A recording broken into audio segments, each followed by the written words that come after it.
अगर आप Indian passport holder हैं और अक्सर वीजा फ्री ट्रैवल को लेकर प्लानिंग करते हैं तो ये अपडेट आपके लिए बहुत ज्यादा जरूरी है। पहली नजर में लग सकता है कि इंडिया की ग्लोबल रैंकिंग सुधर रही है, लेकिन अंदर की सच्चाई थोड़ी अलग है। 2026 के हेनली पासपोर्ट इंडेक्स में इंडिया की रैंकिंग 85 से बढ़कर 80 हो गई है, लेकिन इसके साथ ही इंडियंस के लिए वीजा फ्री एक्सेस वाले देशों की संख्या 57 से घटकर 55 रह गई है। तो आज की इस वीडियो में हम 3 बातों को आसान सी भाषा में समझने वाले हैं। पहली, इंडिया की पासपोर्ट रैंकिंग बेहतर होने के बावजूद वीजा फ्री देशों की संख्या क्यों कम हुई है। दूसरा, ईरान और बोलिविया ने इंडियन ट्रैवलर्स के लिए रूल्स क्यों बदले। और तीसरा, इंडियंस को फ्यूचर ट्रैवल प्लानिंग में किन बातों का ध्यान रखना चाहिए ताकि लीगल और सेफ्टी इश्यूज से बचा जा सके।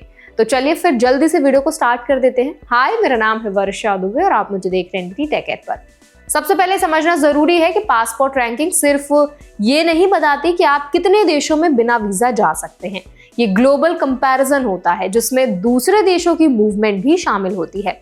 इस बार इंडिया की रैंकिंग ऊपर इसलिए गई क्योंकि कुछ और देशों की रैंकिंग नीचे चली गई, ना कि इसलिए कि इंडिया को ज्यादा ट्रैवल एक्सेस मिला। अब बात करते हैं उन देशों की जिनकी वजह से इंडियंस का वीजा फ्री काउंट कम हुआ है। ये 2 देश हैं, ईरान और बोलिविया।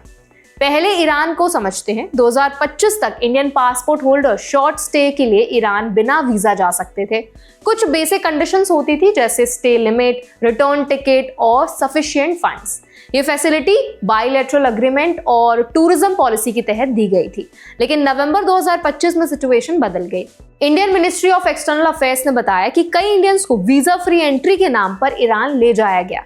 उन्हें जॉब या आगे ट्रैवल के झूठे प्रॉमिसेस दिए गए।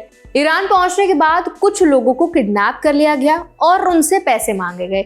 इन सीरियस इंसिडेंट्स के बाद ईरान ने नवंबर 22, 2025 से ऑर्डिनरी इंडियन पासपोर्ट होल्डर्स के लिए वीजा फ्री एंट्री सस्पेंड कर दी। अब अगर कोई इंडियन ईरान जाना चाहता है, चाहे ट्रैवल के लिए हो या ट्रांजिट के लिए, उसे पहले वीजा अप्लाई करना जरूरी है। यहाँ एक बहुत जरूरी बात समझनी चाहिए। वीजा फ्री ट्रैवल का मतलब ये नहीं होता कि ट्रैवल कंप्लीटली रिस्क फ्री है। जब सिक्योरिटी और माइग्रेशन कंसर्न सामने आते हैं तो कंट्रीज अपने रूल्स तुरंत बदल सकते हैं। ईरान का केस इसका क्लियर एग्जांपल है। इंडियन अथॉरिटीज ने भी सिटीजन्स को वार्न किया कि ईरान के रूट से वीजा फ्री ट्रैवल या ट्रांजिट के नाम पर एजेंट्स के प्रॉमिसेस पर भरोसा ना करें। ऐसे केसेस में लीगल प्रोटेक्शन बहुत कम होती है। अब बात करते हैं बोलिविया की। बोलिविया ने इंडियंस के लिए 2026 से नया ई वीजा सिस्टम लागू कर दिया है। इसका मतलब यह है कि अब इंडियन ट्रैवलर्स को ऑनलाइन फॉर्म भरना होगा, डॉक्यूमेंट्स अपलोड करने होंगे और फी पहले से पे करनी होगी। अप्रूव्ड वीजा डिजिटली इशू किया जाएगा और अराइवल पर दिखाना होगा। 2025 तक बोलिविया इंडियंस को वीजा ऑन अराइवल देता था। इसका मतलब था कि एयरपोर्ट पर जाकर फॉर्मेलिटीज पूरी कर सकते थे बिना पहले से अप्रूवल लिए। हेनली पासपोर्ट इंडेक्स में वीजा ऑन अराइवल को ऑलमोस्ट वीजा फ्री एक्सेस की तरह काउंट किया जाता है, इसीलिए बोलिविया पहले इंडिया के वीजा फ्री लिस्ट में शामिल था। लेकिन अब क्योंकि बोलिविया ने ई वीजा सिस्टम लागू कर दिया है, इंडियंस को ट्रैवल से पहले अप्रूवल लेना जरूरी हो गया है। यही वजह है कि बोलिविया भी इंडिया के वीजा फ्री काउंट से बाहर हो गया।